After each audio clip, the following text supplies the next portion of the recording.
새번역 사도신경으로 신앙 고백하겠습니다. 저는 전능하신 아버지 하나님 천지의 창조주를 믿습니다. 저는 그분의 유일하신 아들 우리 주 예수 그리스도를 믿습니다.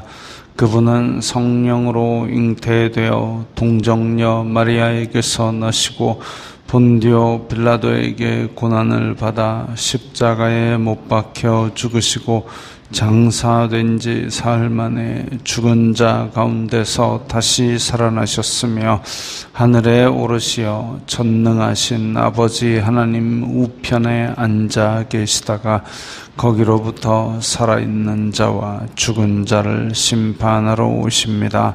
저는 성령을 믿으며 거룩한 공교회와 성도의 교제와 죄를 용서받는 것과 몸의 부활과 영생을 믿습니다. 아멘. 거룩하신 하나님 아버지 감사합니다. 간밤에도 편히 쉬게 해주시고 새벽에 기도하는 자리에 불러주시니 감사합니다. 지금 이 시간 계속 비가 내리고 있습니다. 비 피해 많이 없도록 속히 지나가게 하여 주시옵소서. 저희들이 오직 마음 중심으로 주님을 경외하게 하여 주시옵소서. 예수님 이름으로 기도드리옵나이다. 아멘.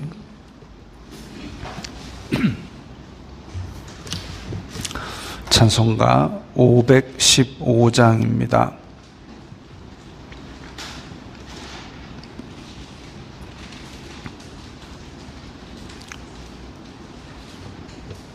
찬송가 515장입니다.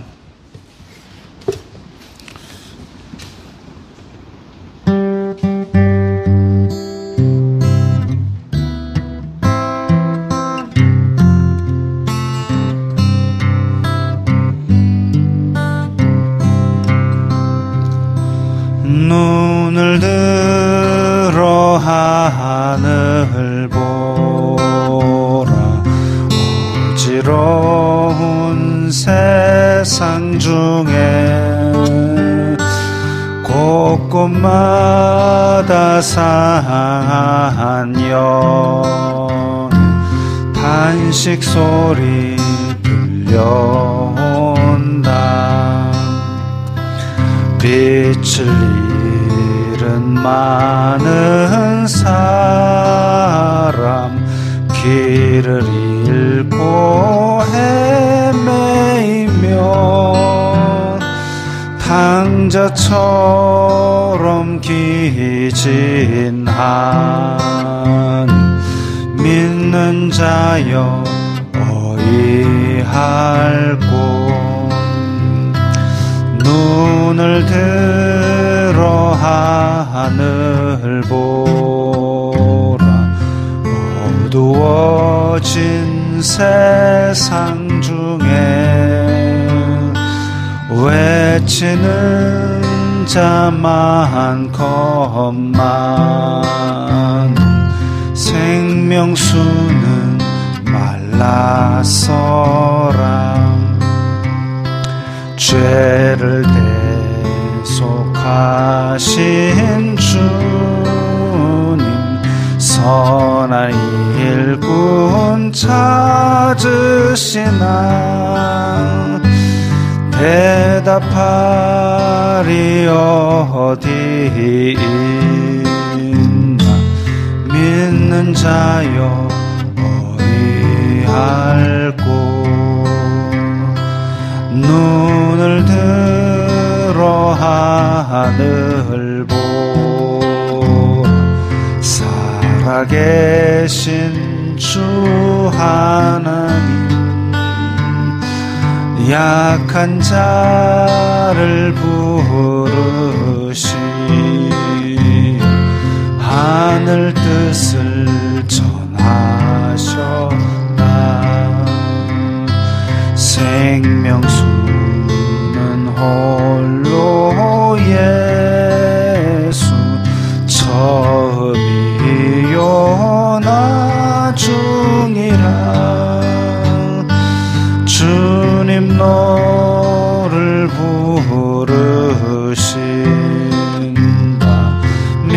믿는 자여 어이할꼬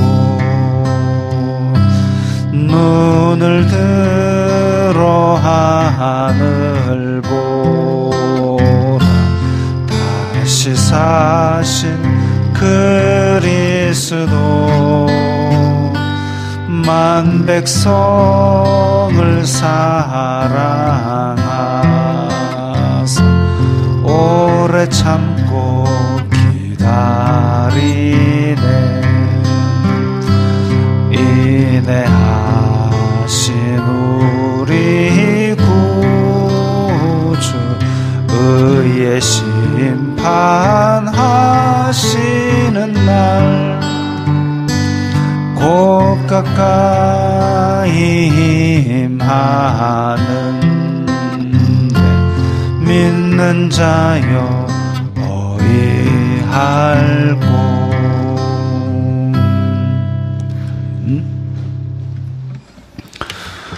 오늘 말씀은 예레미야 1장 1절부터 10절까지의 말씀입니다. 구약성경 1050면 구약성경 1050면 예레미야 1장 1절부터 10절까지의 말씀입니다.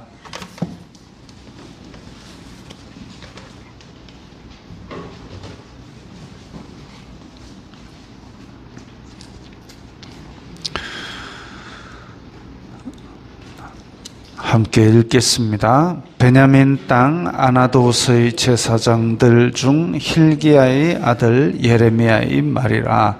아몬의 아들 유다 왕 요시야가 다스린 지 13년에 여호와의 말씀이 예레미야에게 임하였고 요시야의 아들 유다의 왕 여호야김 시대부터 요시야의 아들 유다의 왕 시드기야의 11년 말까지 곧 5월에 예루살렘이 사로잡혀 가기까지 임하니라. 여호와의 말씀이 내게 임하니라. 이르시되 내가 너를 모태에 짓기 전에 너를 알았고 내가 배에서 나오기 전에 너를 성별하였고 너를 여러 나라의 선지자로 세웠노라 하시기로 내가 이르되 슬프도소이다 주 여호와여 보소서 나는 아이라 말할 줄을 알지 못하나이다 하니 여호와께서 내게 이르시되 너는 아이라 말하지 말고 내가 너를 누구에게 보내든지 너는 가며 내가 네게 무엇을 명령하든지 너는 말할지니라. 너는 그들 때문에 두려워하지 말라. 내가 너와 함께하여 너를 구원하리라. 나 여호와의 말이니라 하시고 여호와께서 그의 손을 내밀어 내 입에 대시며 여호와께서 내게 이르시되 보라 내가 내 말을 내 입에 두었노라. 보라 내가 오늘 너를 여러 나라와 여러 왕국 위에 세워 내가 그것들을 뽑고 파괴하며 파멸하며 넘어뜨리며 건설하고 심게 하였느니라 하시니라. 아멘. 자, 예레미야서 오늘 이제 시작하게 됩니다. 예레미야. 사실 예레미야가 그 분량이 상당히 깁니다. 그리고 예레미야 뒤에 애가 슬픈 노래까지 붙어 있다 보니까 성경 통독할 때 이사야 굉장히 긴 이사야를 넘어서서 예레미야 넘어가면 이사야는 사실 스토리가 좀 흥미진진한 부분이 있습니다. 그런데 예레미야는 참 계속 징징징징 짜는 얘기만 나옵니다. 그러다 보니까 성경 통독할 때 상당히 넘기 힘든 산 중의 하나입니다. 그런데 이제 우리가 같이 구절 구절을 좀 자세히 읽어보면서 그 의미를 되새기면 그런 어려웠던 것들이 이제 조금 눈에 들어오기 시작할 겁니다. 예레미야는 오늘 읽은 바대로 요시야 왕부터 시드기야 왕까지 그렇게 말씀을 전했던 인물입니다. 제가 뒤에 이 유다 이스라엘 왕 연대표를 이렇게 해놨습니다. 잘 안 보이실 텐데 사울, 다윗, 솔로몬 해가지고 나라가 북왕국과 남왕국으로 갈라지고, 북왕국은 기원전 722년에 아수르에 의해서 멸망당하고 다 뿔뿔이 흩어집니다. 그때 아수르 왕이 그 기세로 그대로 밀고 내려와서 남유다까지 쳐들어왔는데, 그때 왕이 히스기야였습니다. 근데 히스기야가 하나님께 기도하면서 그 아수르 왕이 하나님을 모독한 것을 그대로 일러 바쳐가지고 하나님께서 그를 치는 바람에 13만 넘는 군대가 하루아침에 다 시체가 되고, 왕은 허겁지겁 아수르로 도망을 가지만 아수르에서 자기 아들한테 칼 맞아 죽습니다.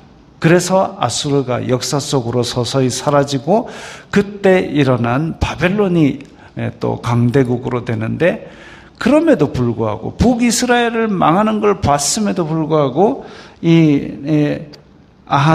히스기야 다음에 므낫세, 역대급으로 악한 왕이죠.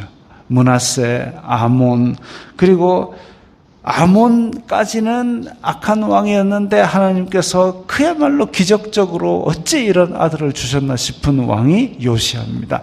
이때에 우리 예레미야가 활동을 했습니다.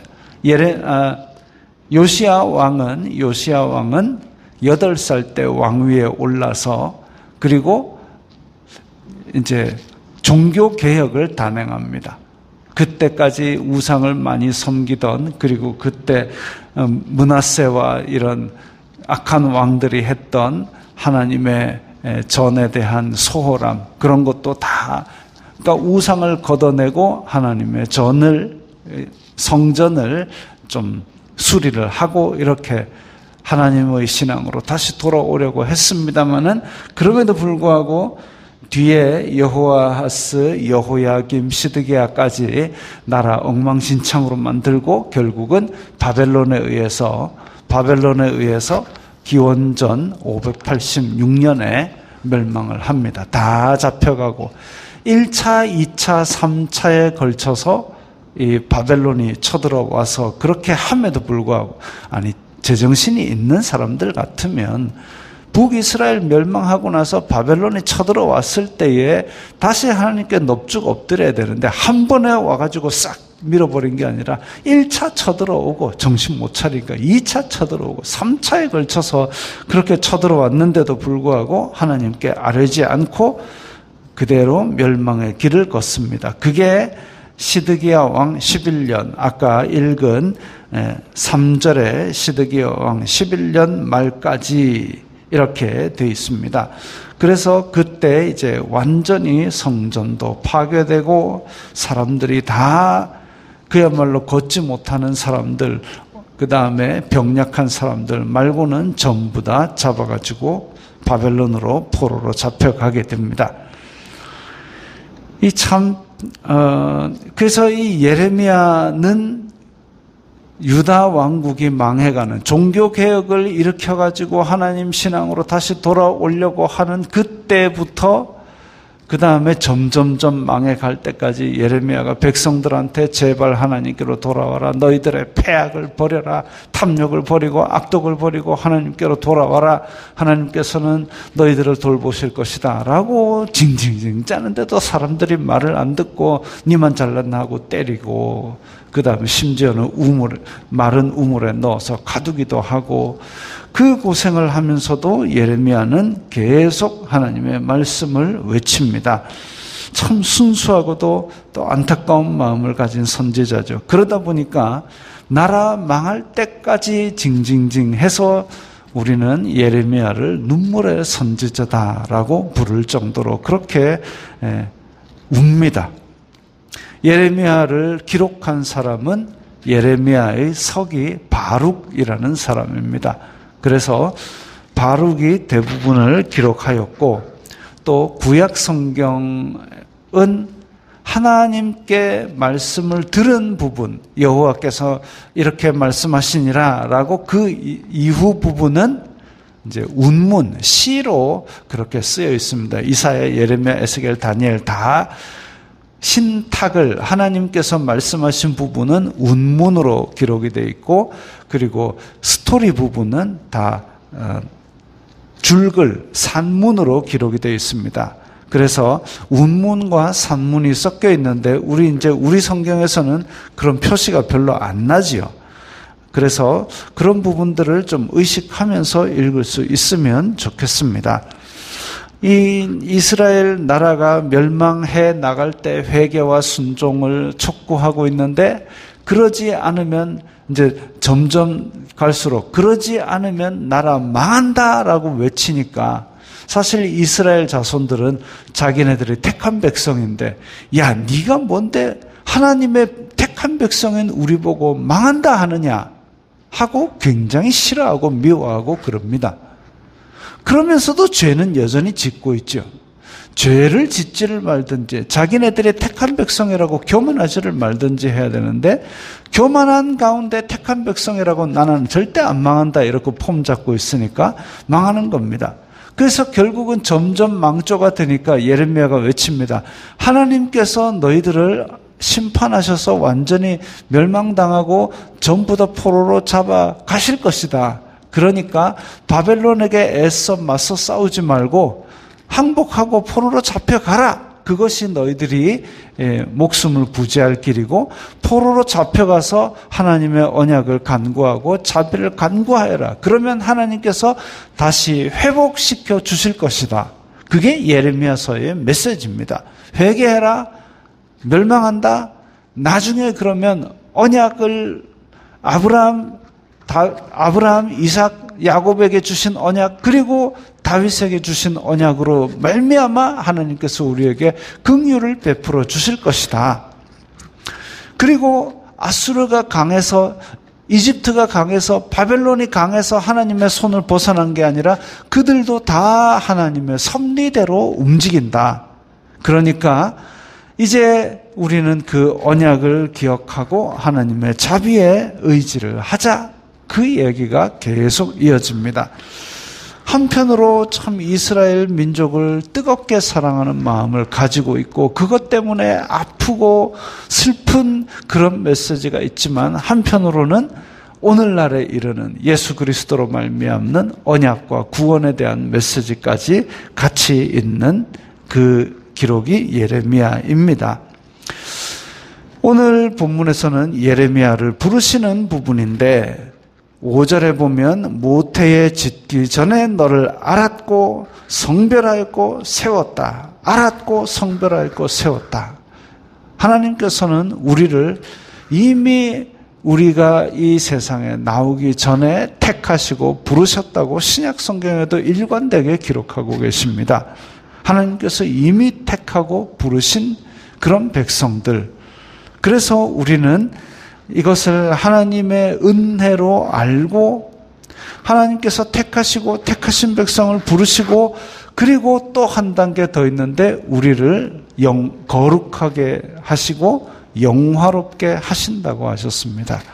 그 언약의 말들을 듣고 우리가 믿음을 가졌으면 이대로 사는 것이 아니라 하나님의 부르신 목적에 합당하게 거룩한 삶으로 열매 맺기 위하여 애를 써야 할 것입니다. 그게 부르신 분의 은혜에 화답하는 길이죠. 보답도 아니고 그냥 화답하는 겁니다. 보답이라는 것은 은혜를 갚는 거고, 화답은 부르셔서 네 하는 게 화답입니다. 보답까지는 어림도 없고 화답을 해야죠. 하나님께서 부르셨으니까 네 하고 우리의 삶을 그래도 우리의 탐욕과 악독대로 살지 말고 거룩한 열매를 맺기 위해서 애를 써야 되는 겁니다. 그게 우리가 맺을 수 있는 게 아닙니다. 성령님께서 우리 가운데 계시면 우리가 성령님의 열매를 하나하나 맺어 나가는 것이죠. 그게 은혜입니다. 그래 이제 세웠노라 하니까 예레미야도 모세처럼 슬프도소이다. 저는 아이라 말할 줄을 모릅니다. 이게 이제 예레미야가 아이, 진짜 애기라서 말할 줄 모르는 게 아니라 저는 자격이 없는 미숙한 사람입니다. 라고 그렇게 하나님께 겸손히 엎드리는 겁니다. 이 심정 충분히 이해가 갑니다. 나라는 점점 기울어져 가고 있는데, 그런데 사람들은 악독과 탐욕을 행하고 있고, 그럴 때에 하나님의 말씀을 전하는 길이 쉽지 않을 겁니다. 그럼에도 불구하고 하나님께서 이렇게 세웠다 하실 때 우리는 정말 그 어려운 시대에, 암흑 시대에 하나님의 말씀을 비추는구나, 멋있다라고 생각하지만 그게 이제 너야라는 순간 심장이 덜컥 내려앉죠. 안 겪어본 사람은 모릅니다. 하나님의 말씀 정말, 제가 이제 참 부러워한 분이 우리 노래하는 순례자 이동석 단장님. 음악을 공부를 했습니다. 음악을 전공하고 노래하는 순례자 선교단으로 음악으로 선교하고 음악으로 학교 음악 교사를 하고, 그러니까 타고난 걸로 공부도 했고 직업도 가졌고 선교도 하고 얼마나 좋습니까? 근데 저는 이것도 제대로 하는 거 없고 저것도 제대로 한 거 없고 공부도 어정쩡하게 해가 공부만 꾸역꾸역 해갖고 다른 공부를 하고 있었는데 하나님께서는 이 신학을 해라 해가지고 그야말로 그때 당시에 이제 몇 가지 징조를 주시면서 멱살 쥐고 줄줄 끌고 가셔가지고 그렇게 이제 신학을 하게 되고, 근데 노래하는 순례자 음악 선교단에도 잠시 몸을 담았다가 또 그림에도 또 잠시 몸을 담았다가 이것저것 벌려놓은 것만 하는데 주워 넘지를 못하고, 그래가지고 이것저것 하면서 야, 한 개로 통일 좀 해주시지 이게 뭡니까? 뭐 이렇게 얘기를 한 적도 있습니다. 근데 한 개로 통일해갖고 이렇게 목회를 하게 하시니 남 할 때는 참 고난의 길을 가고 영광의 말씀의 직분이다 이랬는데 막상 제가 하려니까 머리가 다 빠져나가고 있습니다. 그거지요. 남에게는 멋지다, 귀한 사역입니다 하는데 막상 나에게 그런 일이 주어지면 주여 이 잔을 내게서 옮기시옵소서, 이게 사람의 심정입니다. 근데 하나님께서는 예레미야에게 7절에 그러지 말고, 아이라 말할 줄 알지 못합니다 이런 소리 하지 말고 내가 너를 누구에게 보내든지 가고 뭘 말하든지 그거 전해라. 그냥 하나님은 순종을 원하시고 그렇게 순종하는 자에게 내가 너를 구원하리라 라고 도울 힘을 주신다고 말씀을 하셨습니다. 말씀을 하셨는데도 불구하고 실제로 보면 예레미야는 얻어맞고 우물에 갇히고 참 그런 고난을 겪었습니다. 그러다 보니까 그런 생각을 합니다. 아니, 너와 함께하여 너를 구원하리라 했는데 그 구원은 도대체 뭘까? 참, 그런데도 불구하고 이 예레미야는 제사장집 아들이라 그런지 요나처럼 하나님께 빠락빠락 대들지 않고 그래도 하나님의 마음을 자기 마음에 가지고 이 하나님께서 남유다 백성에게 가졌던 그 안타깝고 그 답답한 마음을 그대로 하나님의 마음을 그렇게 전하는 귀한 선지자가 되었던 것이지요. 그런데 10절에 보면 벌써 결론이 나오고 있습니다. 내가 그것들을 뽑고 파괴하고 파멸하고 넘어뜨리며까지는 이제 점점 암담해지고 있는데 건설하고 심게 하리라. 결국은 회복이죠.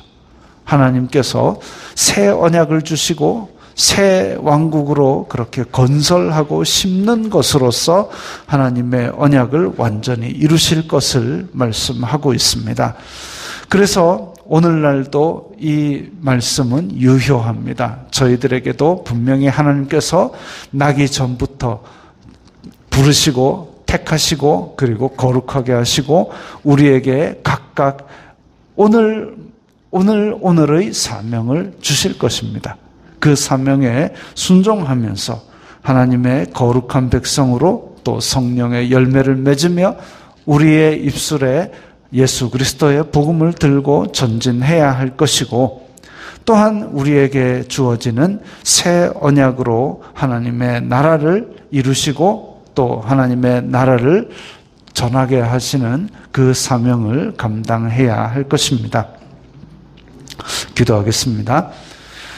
거룩하신 아버지 하나님 감사합니다. 예레미야를 태어나기 전부터 택하시고 부르시고 세우셨던 것처럼 저희들에게도 그런 귀한 은혜를 주심을 믿습니다. 주님께서 함께 하시고 주님께서 주신 사명을 오늘도 잘 감당하게 하여 주시옵소서.